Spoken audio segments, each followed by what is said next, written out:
Ladies and gentlemen, the show has reached 300 subscribers on YouTube. I'm thankful for all the new listeners, past, present, and future alike. And there's plenty more to go down the road. Now, without further ado, let's dive into things.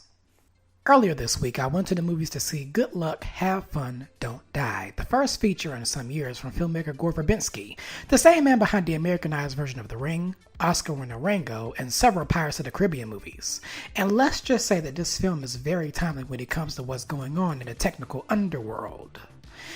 The plot revolves around a man from the future who enters a local diner to assemble an unlikely team of people in a bid to combat the rise of artificial intelligence, or AI for short. The film has a solid cast of players.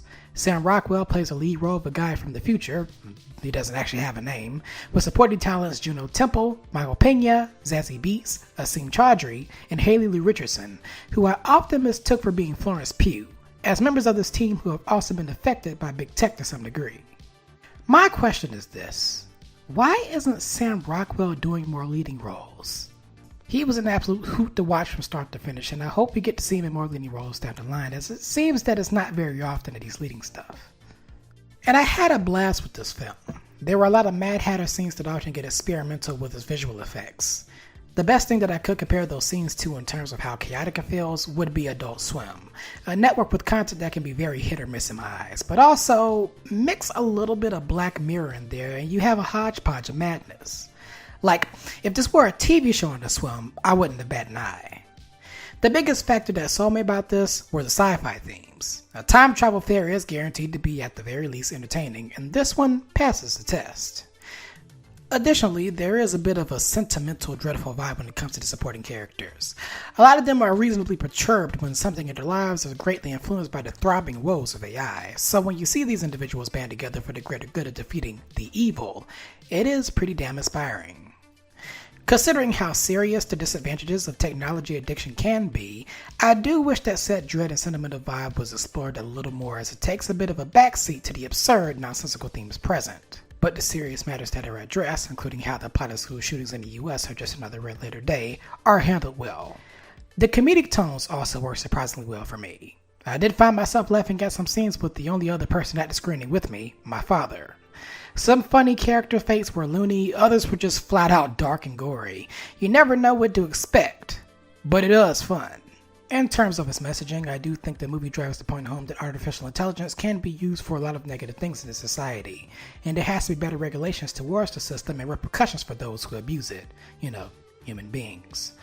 It batters you on the head with this message at points, like old man yells at Cloud Simpsons levels, but it does need to be reinforced and told. If there is another bone that I would pick with this film, it would have to be the third act. Back to that hodgepodge comment I made earlier.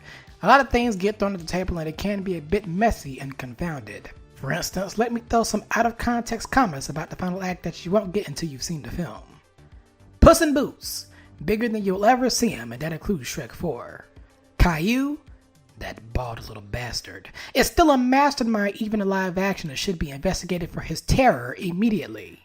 My final verdict of the movie is this: it's fun, it's wild, it's timely, and one you should definitely check out. Now on the Pic-a-Flic rating scale out of 5 popcorn buckets, I'll give Good Luck, Have Fun, Don't Die a solid 3.5. Maybe that rating could change one day, you never know, but it is good fun, and if you've seen it, ring off your thoughts in the comments on my YouTube feed.